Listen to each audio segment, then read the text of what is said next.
Good morning students, Shri भगवान दास तोदी college की online classes में आपका स्वागत है। आज हम पढ़ेंगे लीवर फ्लूक के अंदर एडेप्टेशन, कौन कौन सी एडेप्टेशंस पाई जाती हैं जिसकी वजह से ये एंडोपैरासाइट के रूप में अपना जीवन यापन कर पाता है।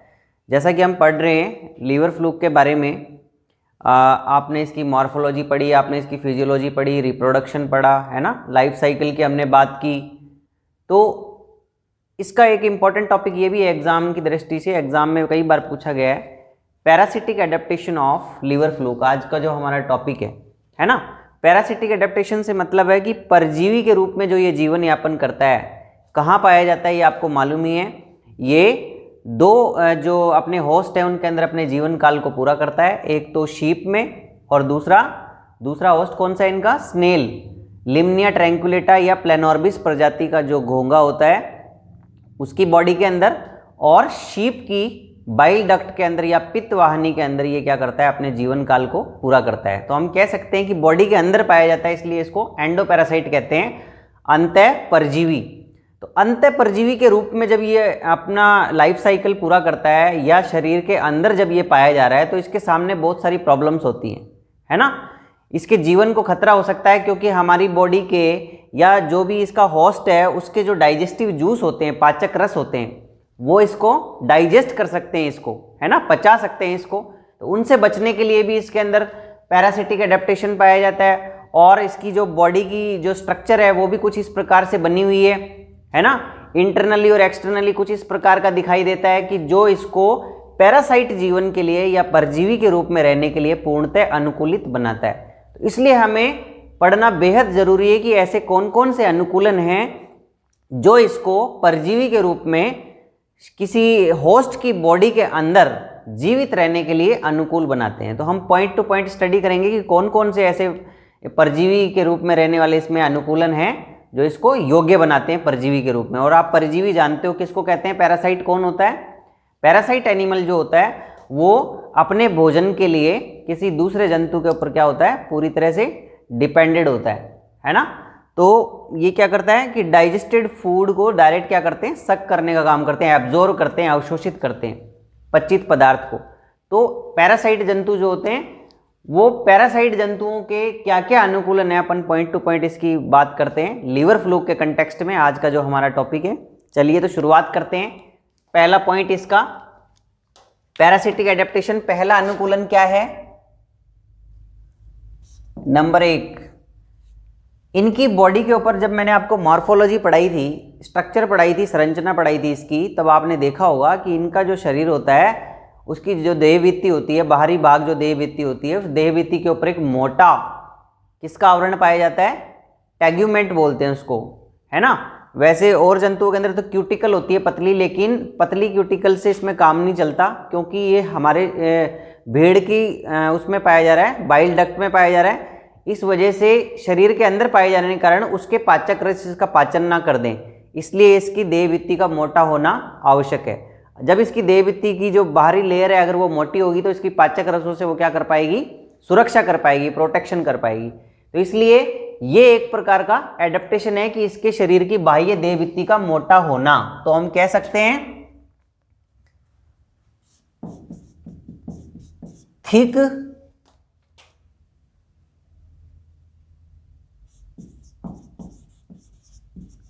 बॉडी वॉल, और ये भी कह सकते हैं हम क्यूटिकल प्रेजेंट नॉन एज टैग्यूमेंट, ठीक है। तो ये जो टैग्यूमेंट नामक भाग है, हम इसके अंदर इसको क्या बोलते हैं, लीवर फ्लूक में टैग्यूमेंट कहते हैं क्योंकि टैग्यूमेंट मोटा होता है और क्यूटिकल कैसी होती है, पतली होती है। तो थिक बॉडी वॉल यानी जो देहभित्ति होती है वो काफी मोटी होती है। तो ये इसको में क्या बोलेंगे अपन, इसको टैग्यूमेंट बोलेंगे। और अगर मोटा नहीं होता है, पतली होती है, तब इसको अपन क्या बोलते हैं, क्यूटिकल बोलते हैं, ठीक है। तो हम ये कह सकते हैं कि पहला अनुकूलन जो हमारा पहला पॉइंट है, लीवर फ्लूक की जो देहभित्ति होती है वो मोटी होती है, जो होस्ट है, होस्ट के पाचक रसों से इसको बचाने में, सुरक्षा करने में क्या होती है, सहायक होती है। तो हमने क्या लिखा है, thick body wall cuticle present known as टेगुमेंट।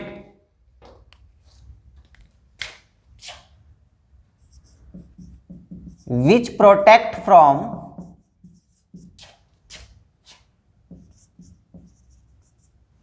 Digestive juices of host के जो पाचक रस होते हैं उनसे सुरक्षा प्रदान करने का कार्य करती है, इसलिए जंतु बचा हुआ रहता है, क्योंकि इसकी कैसा है, एंडोपैरासाइट जीवन काल या एंडोपैरासाइट होने के कारण। दूसरा पॉइंट अपन ले रहे हैं, जैसा आपको पता होगा कि हमने स्ट्रक्चर जब पढ़ाई थी आपने देखा होगा कि इसका ऐसे मोटा ये टेगुमेंट लेयर पाई जाती है सबसे ऊपर, और नीचे की तरफ इसमें ये क्या थी, बेसमेंट मेम्ब्रेन।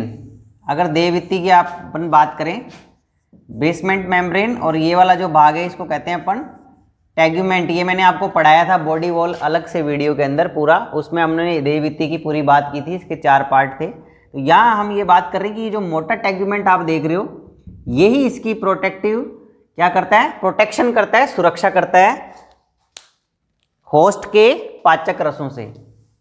तो चलिए ये सब अपनों ने टॉपिक पढ़ रखे हैं, इसलिए अपन एडेप्टेशन के पॉइंट की अपन केवल पॉइंट की बात करेंगे। स्ट्रक्चर मैंने आपको पढ़ा दी थी इन सब की बॉडी वॉल की। इसके बाद अपन दूसरा पॉइंट लेंगे,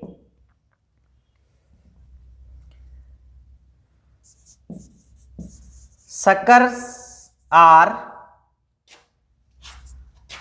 प्रेजेंट्स, चूषक पाए जाते हैं शरीर के ऊपर, है ना, चिपकने के लिए, क्योंकि ये क्या है, एंडोपैरासाइट है, अंतःपरजीवी है, इसलिए अपने होस्ट से चिपकने के लिए मजबूती से और पाचक और उसका क्या कर एब्जॉर्ब करने के लिए फूड का जो मटेरियल है उसको एब्जॉर्ब करने के लिए इसमें क्या होता है, शक्कर पाए जाते हैं। तो अपन 2 तरह के शक्कर हमने पढ़े थे, है ना। तो शक्कर आर प्रेजेंट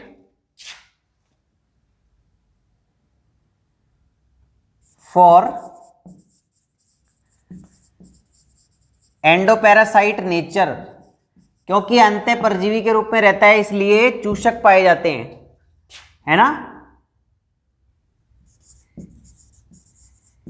एंटीरियर शक्कर, अग्र भाग पर जो चूषक पाया जाता है उसका काम क्या है, एंटीरियर शक्कर का कार्य क्या है, अटैचमेंट,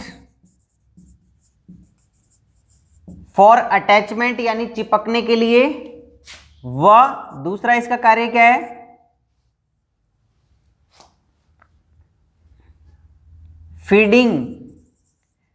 फीडिंग या ये भी कह सकते हैं न्यूट्रिशन में मदद करता है, पोषण के लिए, क्योंकि अग्र चूषक के द्वारा ही लीवर फ्लूक क्या करता है, भोजन को ग्रहण करता है, और अग्र चूषक चिपकने में भी इसकी मदद करता है एंटीरियर शक्कर, और एंटीरियर शक्कर पर ही माउथ पाया जाता है। पोस्टीरियर शक्कर को इसमें क्या बोलते हैं, पश्च चूषक जो पाया जाता है एंटीरियर शक्कर के बाद, इसको क्या नाम है इसका, एसिटाबुलम। ये पोस्टीरियर शक्कर या एसिटाबुलम जो है ये क्या कार्य करता है, अटैचमेंट का या चिपकने में, होस्ट की बॉडी से चिपकने में क्या करता है, मदद करता है। तो हमने देखिए 2 पॉइंट पढ़े, पहला तो इसकी देहभित्ति मोटी होती है ताकि वो होस्ट के डाइजेस्टिव जूस से सुरक्षा कर सके। चलिए दूसरा इसमें एडेप्टेशन क्या पाया जाता है, अनुकूलन क्या पाया जाता है कि होस्ट की बॉडी से, क्योंकि ये क्या है, एंडोपैरासाइट है, देखिए अंतःपरजीवी शरीर के अंदर पाया जा रहा है, इसलिए होस्ट से मजबूती से चिपकने के लिए इसके क्या पाए जाते हैं, चूषक पाए जाते हैं। 2 चूषक पाए जाते हैं। जब मैंने आपको स्ट्रक्चर पढ़ाई थी सारा पढ़ा चुका हूं, इसलिए आपको पता है, डायग्राम में बार बार नहीं बनाऊंगा। तो यहाँ अपन केवल पॉइंट टू पॉइंट ये स्टडी कर रहे हैं कि पैरासिटिक एडेप्टेशन क्या है। तो जब हमने इसकी स्ट्रक्चर बनाई थी तो हमने देखा था कि अग्र भाग पर जो चूषक पाया जाता है उसको एंटीरियर शक्कर कहते हैं, वो छोटे साइज का था चिपकने के लिए, और दूसरा भोजन को ग्रहण करने के लिए एंटीरियर शक्कर का काम है ना, क्योंकि अगर चूषक के ऊपर ही क्या पाया जाता है, माउथ पाया जाता है, तो माउथ से ये क्या कर लेता है, भोजन को ग्रहण कर लेता है। और हम जानते हैं इसका भोजन कैसा होता है, डाइजेस्टिव फूड होता है, पहले से पचित पदार्थ को ये भोजन के रूप में ग्रहण करता है होस्ट से। और दूसरा शक्कर जो थोड़ा सा नीचे पाया जाता है, है ना, उसको बोलते हैं अपन एसिटाबुलम, और एसिटाबुलम बड़ा साइज का होता है और ये भी चिपकने में मदद करता है। तो ये क्या है, एक प्रकार का अनुकूलन।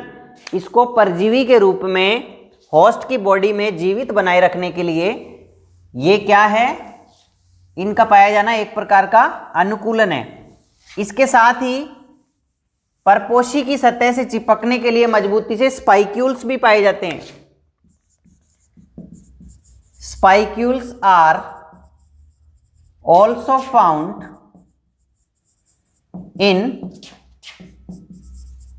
टेग्यूमेंट और बॉडी वॉल।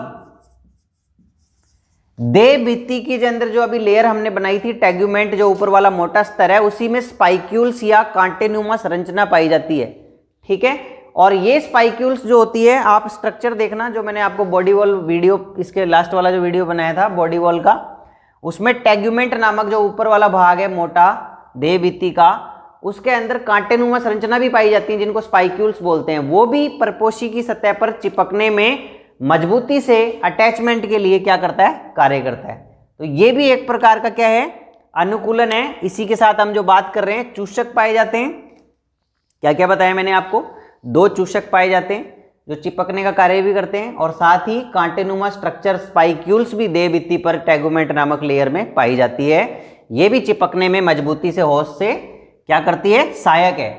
तो इनको देख करके हम कह सकते हैं कि ये एक प्रकार का परजीवी के रूप में जीवन यापन करने के लिए अनुकूलन है, ताकि ये अपने आप को होस्ट की बॉडी में बचाए रख सके। चलिए नेक्स्ट पॉइंट की बात करते हैं। नेक्स्ट पॉइंट अपन लेते हैं, जैसा कि हम जानते हैं कि लीवर फ्लूक में और क्या क्या पैरासिटिक एडेप्टेशन हो सकते हैं। देखिए पॉइंट नंबर 3 अपन ले रहे हैं कि इसका जो डाइजेस्टिव सिस्टम होता है, देखिए पाचन तंत्र पूर्ण रूप से विकसित नहीं होता। क्यों विकसित नहीं होता? क्योंकि ये खुद भोजन को ग्रहण करके बॉडी इसके अंदर डाइजेस्ट नहीं होता। ये क्या करता है, डाइजेस्टिव फूड को, यानी परपोषी की जो होस्ट होता है इसका, उसमें पाचक जो पचित खाना होता है उसका, है ना, पचित जो पदार्थ होता है उसको डायरेक्ट सीधा क्या करता है, ये अवशोषित करता है। तो इसलिए इसको डाइजेस्ट करने की तो जरूरत है नहीं, इसलिए इसका डाइजेस्टिव सिस्टम क्या होता है, इनकम्प्लीट होता है और पूर्ण विकसित नहीं होता, वेल डेवलप नहीं पाया जाता है। तो उसको अपन कह सकते हैं poorly developed digestive system are present. और कैसे बना होता है, आप जानते हैं डाइजेस्टिव सिस्टम में क्या क्या पाया जाता है। एलिमेंट्री कैनाल होती है मुख्य रूप से, आहार नाल होती है। तो आहार नाल इसमें इनकम्प्लीट होती है क्योंकि उसमें आहार नाल में एनस नामक छिद्र नहीं पाया जाता, है ना, क्योंकि भोजन पचित डाइजेस्टिव बिल्कुल कंडीशन के अंदर ये क्या करता है, एब्जॉर्ब करता है। तो हम कह सकते हैं डाइजेस्टिव सिस्टम की बात करें, डाइजेस्टिव सिस्टम पुअरली डेवलप, पूर्ण विकसित नहीं होता, ठीक है, पुअरली डेवलप एक बात। दूसरी बात और क्या होता है इसमें, alimentary canal incomplete,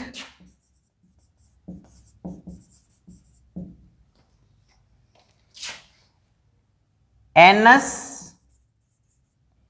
absent, anus absent होती है ना। इनकम्प्लीट क्यों कह रहे हैं अपन, क्योंकि इसमें एनस नामक छिद्र नहीं पाया जाता। आहार नाल का अंतिम छिद्र क्या होता है, गुदा, है ना। तो गुदा इसमें नहीं पाई जाती, एनस नहीं पाया जाता। क्यों नहीं पाया जा रहा, क्योंकि जैसा हमने कारण बताया कि ये पचे पचाए पदार्थ को सीधा क्या करता है, अवशोषित करता है।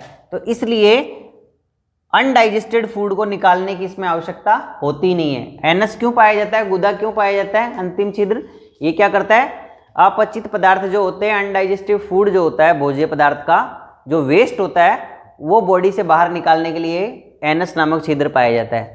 तो ये ऐसा काम करता ही नहीं इसके अंदर, ये तो सीधा का सीधा क्या करता है, होस्ट की सतह से सीधा डाइजेस्टिव मटेरियल को सीधा क्या कर लेता है, एब्जॉर्ब कर लेता है। तो इसलिए हम कह सकते हैं कि इसका पाचन तंत्र विकसित नहीं होता। और इसके पाचन तंत्र में क्या खास बात होती है, जो इसकी इंटेस्टाइन होती है वो कैसी होती है, ब्रांच्ड, हम कह सकते हैं इंटेस्टाइन ब्रांच्ड, हाईली ब्रांच्ड या अत्यंत शाखित होती है फॉर डिस्ट्रीब्यूशन ऑफ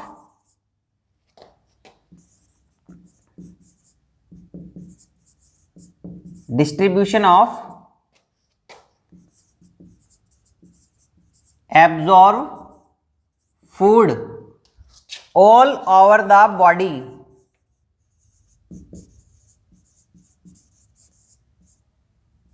चलिए देखिए क्या मतलब हुआ इस बात का। इस बात का ये मतलब है, हम ये कहना चाह रहे हैं कि पाचन तंत्र के अंदर, पाचन तंत्र अल्प विकसित है, ये तो हमने बता दिया। क्यों अल्प विकसित है, क्योंकि इसकी आहार नाली पूरी नहीं है, आहार नाल का अंतिम भाग एनस नहीं पाया जा रहा। क्यों नहीं पाया जा रहा ये भी मैंने आपको बता दिया। अब दूसरी बात एक और होती है इसमें कि इसकी जो आंत्र होती है वो क्या होती है, ब्रांच्ड होती है। इस तरह की ऐसी आंत्र होती है इसकी, उल्टी इस प्रकार से, इस तरीके से होती है ना। यहाँ पे इसमें ग्रसनी होती है और ग्रसनी भी सेक्टोरियल होती है, चूषक प्रकार की होती है।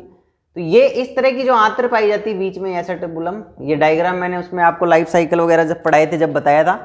तो कहने का मतलब है आंत्र इसकी ब्रांच्ड होने से इसको क्या फायदा है, शाखित आंत्र होती है तो क्या होता है कि जो भोजन इसने एब्जॉर्ब किया है, इसकी आहार नाल ने जो भोजन एब्जॉर्ब किया है, अवशोषित किया है वहां से, होस्ट की सतह से, उस एब्जॉर्ब फूड को ये पूरी बॉडी के अंदर आसानी से, जो इसकी बॉडी है उस पूरी बॉडी के अंदर आसानी से भोजन को क्या कर सकता है, वितरित कर सकता है। इसलिए इसकी इंटेस्टाइन या आंत्र क्या होती है, ब्रांच पाई जाती है। तो हमने लिखा है यहाँ पे intestine branched for distribution of absorb food all over the body, पूरे शरीर में पहुंचाने के लिए, वितरण के लिए अवशोषित पदार्थ को, इसलिए इसकी आंत्र ब्रांच्ड पाई जाती है। तो इसके डाइजेस्टिव सिस्टम की विशेषता है।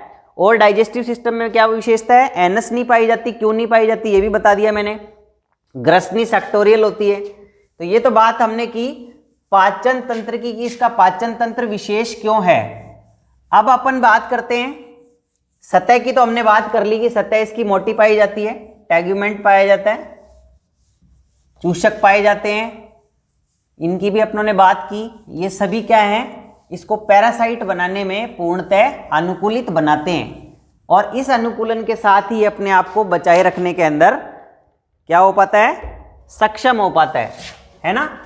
तो अपन अब नेक्स्ट पॉइंट लेते हैं कि इसका सर्कुलेशन कैसा है, इसका नर्वस सिस्टम कैसा है, और रेस्पिरेटरी सिस्टम कैसा है ना, रिप्रोडक्टिव सिस्टम कैसा है। सारी बात अपनों को आप करते हैं अभी point two point.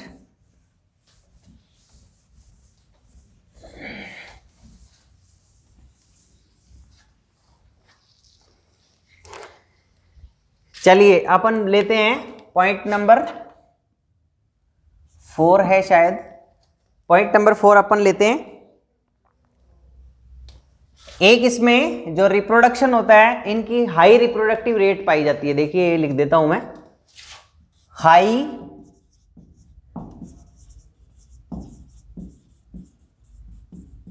Reproductive rate. क्या मतलब है इसका, उच्च प्रजनन क्षमता। जो ये क्या करते हैं, हाई रिप्रोडक्टिव रेट का मतलब हो गया कि ये बहुत अधिक मात्रा के अंदर अंडे देते हैं। क्यों देते हैं बहुत अधिक मात्रा में, क्योंकि इनका लाइफ साइकिल क्या है, कॉम्प्लिकेटेड है। जैसा कि मैंने आपको पढ़ाया था लाइफ साइकिल, तो आपने देखा होगा कि इसमें 5 लार्वा अवस्था पाई जाती है। मीरासीडियम लार्वा अंडे से निकलता है, फिर मीरासीडियम लार्वा पानी के अंदर तैरता है, और पानी में तैर करके वो ढूंढता है अपने दूसरे होस्ट को, है ना, दूसरे होस्ट को ढूंढता है पानी के अंदर, यानी कि स्नेल को, लिम्निया ट्रैंकुलेटा या प्लेनोर्बिस प्रजाति का घोंगा वो ढूंढता है ना। और अगर उसको 4 से 20 घंटे के अंदर अगर लार्वा वो नहीं दिखाई देता है, अपना होस्ट, दूसरा होस्ट नहीं दिखाई देता है, तो ये लार्वा, मीरासीडियम लार्वा क्या हो जाता है, मर जाता है।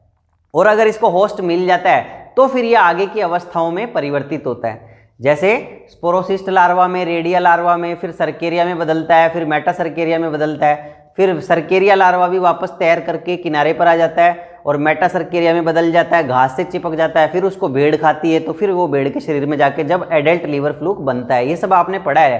तो यहाँ हम ये बताना चाह रहे हैं कि परजीवी के रूप में जीने के लिए एंडोपैरासाइट के रूप में ये पाया जा रहा है, तो इसमें उच्च प्रजनन दर का होना भी आवश्यक है। हाई रिप्रोडक्टिव रेट होने से इसको क्या फायदा होता है कि अपनी जाति को बचाए रख सकता है, क्योंकि आप जानते हैं कि अगर इसकी रिप्रोडक्टिव रेट कम होगी, रिप्रोडक्टिव रेट कम से मतलब है कम अगर अंडे देगा तो अंडों से जो बच्चे निकलेंगे, लेकिन वो जो लार्वा है, लार्वा 5 प्रकार के लार्वा पाए जा रहे हैं। कितना कॉम्प्लिकेटेड जीवन काल है ना। इसको एक लार्वा से दूसरे में बदलना है, तीसरे में बदलना है, 5 लार्वा स्टेजेस में ये सक्सेसफुली जब गुजर जाएगा तभी ये वयस्क में परिवर्तित होता है। इतना कॉम्प्लिकेटेड इसका जीवन काल है, जटिल जीवन काल है इसका, तो इसलिए इसके मरने की संभावना क्या है, बहुत ज्यादा है। तो ये फिर अपनी जाति को बचाए कैसे रखेगा, इसलिए इनके अंदर क्या होता है कि उच्च प्रजनन क्षमता पाई जाती है, जिसकी वजह से ये अधिक अंडे देते हैं, और अधिक अंडे देने से अगर उसमें कुछ मर भी गए है ना, तो भी इनकी जाति बनी रहती है। जैसे 2 लाख अंडे देता है एक वयस्क लीवर फ्लूक, तो 2 लाख में से अगर 1 लाख 1.5 लाख नष्ट भी हो गए, उनके लार्वा 5 स्टेजेस में नहीं बदल पाए और वयस्क में नहीं परिवर्तित हो पाए, तो भी इनको कोई खतरा नहीं है, क्योंकि अपनी जाति को बनाए रखने में सक्षम है। तो ये एक प्रकार का अनुकूलन है, परजीवी के रूप में जीवन यापन के लिए एक प्रकार का ये अनुकूलन है। हाई रिप्रोडक्टिव रेट, उच्च प्रजनन क्षमता, तो यहां लिख सकते हैं adult liver fluke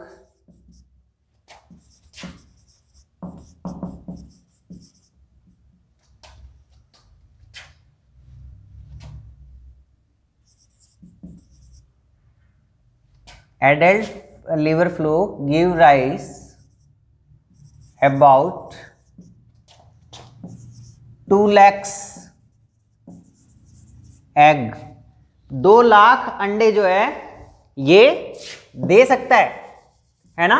adult liver fluke जो है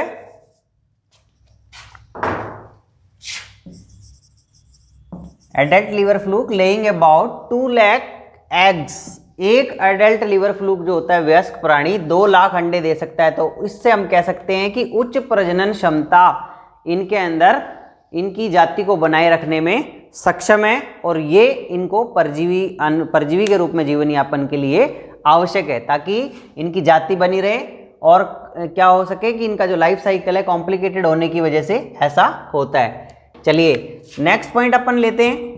एक इसमें ही रिप्रोडक्शन की बात कर रहे हैं अपन, रिप्रोडक्टिव सिस्टम की, तो इसी में अपन ले लेते हैं।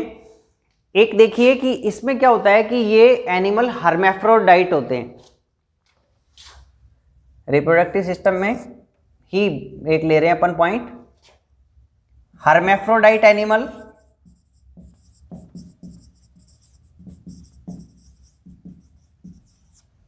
hermaphrodite animal male and female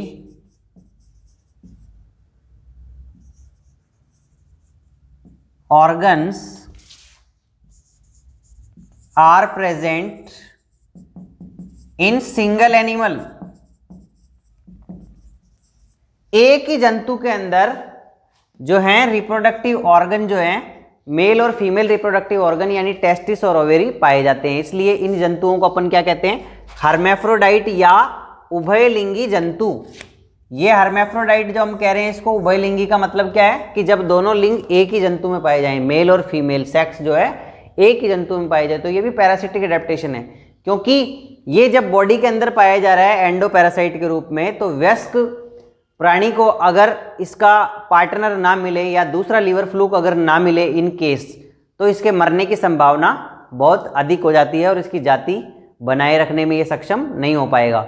इसलिए इनके अंदर ये कैरेक्टर डेवलप हो गया कि ये उभयलिंगी के रूप में, यानी कि एक ही प्राणी जो है वो डिपेंड नहीं है किसी दूसरे प्राणी के ऊपर, और उसी के अंदर टेस्टिस और ओवेरी पाए जा रहे हैं और सेल्फ फर्टिलाइजेशन पाया जाता है। तो सेल्फ फर्टिलाइजेशन की वजह से निषेचन की क्रिया हो जाएगी और जाइगोट बनेगा और फिर आगे का फर्दर डेवलपमेंट शुरू हो जाएगा। तो हम ये भी कह सकते हैं कि लीवर फ्लूक के रिप्रोडक्टिव सिस्टम में 2 विशेषताएं हैं। एक तो हाई रिप्रोडक्टिव रेट है, उच्च अंडे देने की क्षमता।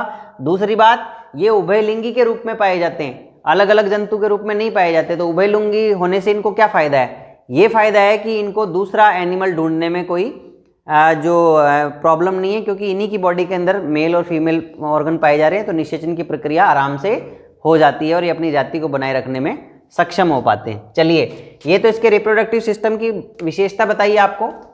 2 लाख अंडों का पाया जाना और हर्मेफ्रोडाइट कैरेक्टर। एक चीज और है, self fertilisation.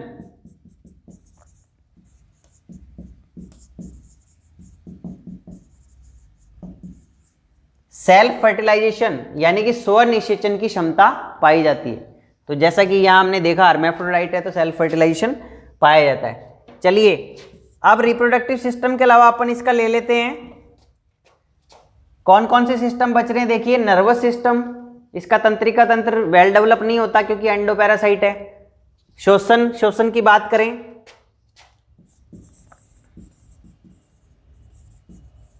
Respiratory system, circulatory system यानी कि परिसंचरण तंत्र, ठीक है ना। रेस्पिरेटरी सिस्टम, सर्कुलेटरी सिस्टम, और तीसरा मैं लिख रहा हूं nervous system poorly develop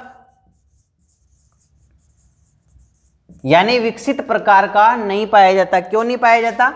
due to endoparasite nature.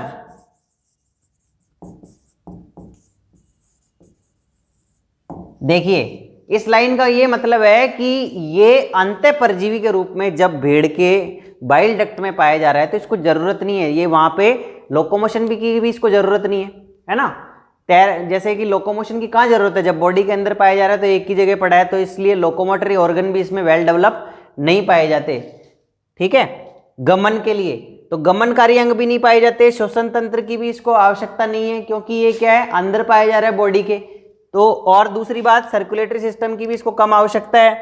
तंत्रिका तंत्र भी पुअरली डेवलप है क्योंकि एनिमल जब इंडिविजुअल होता है, बाहर पाया जाता है शरीर के, तो उसके सारे सेंस ऑर्गन काम करते हैं, इसलिए तंत्रिका तंत्र उसका क्या हो जाता है, डेवलप हो जाता है। लेकिन इसको जरूरत नहीं है क्योंकि अंतः परजीवी के रूप में पाया जा रहा है शरीर के अंदर, इसलिए तंत्रिका तंत्र भी इसका क्या होता है, कमजोर होता है।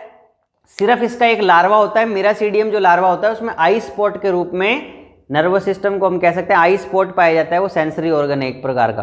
तो अभी मैं इसमें बता देता हूं और जो हमारे कुछ पॉइंट्स इसी से रिलेटेड हैं, है ना, पैरासिटिक एडेप्टेशन के कौन कौन से। देखिए, जैसे मैंने आपको बताया कि रेस्पिरेटरी सिस्टम वेल डेवलप नहीं होता, कैसा होता है, पुअरली डेवलप होता है। तो इसका मतलब इसमें श्वसन कैसा पाया जाएगा, किस प्रकार का श्वसन करता है,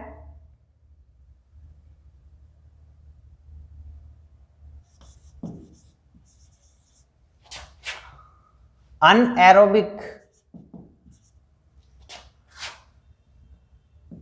अवायवीय श्वसन जो है, अनएरोबिक रेस्पिरेशन टेक्स प्लेस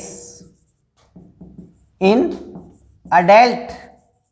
वयस्क प्राणी में अवायवीय श्वसन पाया जाता है ड्यू टू, क्यों पाया जाता है, due to absence of oxygen, oxygen की अनुपस्थिति के कारण, क्योंकि ये उसकी बाइल डक्ट के अंदर पाया जा रहा है तो ऑक्सीजन की कमी है, इसलिए ऑक्सीजन की अनुपस्थिति के कारण ये मरता नहीं है, इसलिए इसने अपने आप को ढाल लिया, एडप्ट हो गया, और ये किस प्रकार का श्वसन करने लग जाता है, अवायवीय श्वसन करने लग जाता है, ऑक्सीजन की इसको आवश्यकता नहीं होती। तो ये एक प्रकार का क्या है, पैरासिटिक एडेप्टेशन है। तो यहां आपने देखा रेस्पिरेटरी सिस्टम पुअरली डेवलप है क्योंकि रेस्पिरेशन की इसको जरूरत नहीं पड़ती, और ये अवायवीय श्वसन करता है क्योंकि ऑक्सीजन अंदर नहीं पाई जाती, एक बात। चलिए, और मैंने बताया आपको नर्वस सिस्टम जो इसका है पुअरली डेवलप है, लेकिन नर्वस सिस्टम जो है एक जो है मिरासीडियम लार्वा में आई स्पॉट पाया जाता है। मिरासीडियम larva having sensory I spot,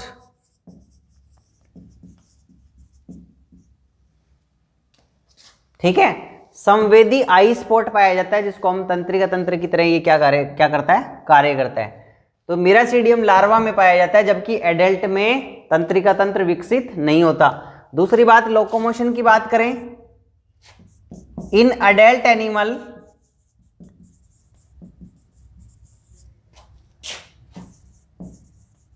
locomotory organs are absent.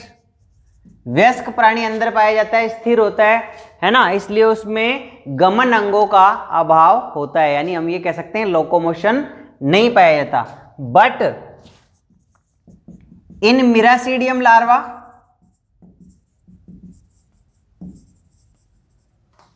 And miracidium larva और दूसरा लार्वा कौन सा है, cercaria, cercaria larva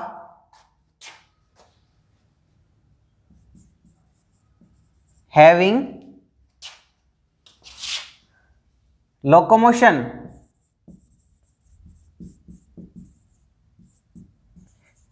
due to free swimming life।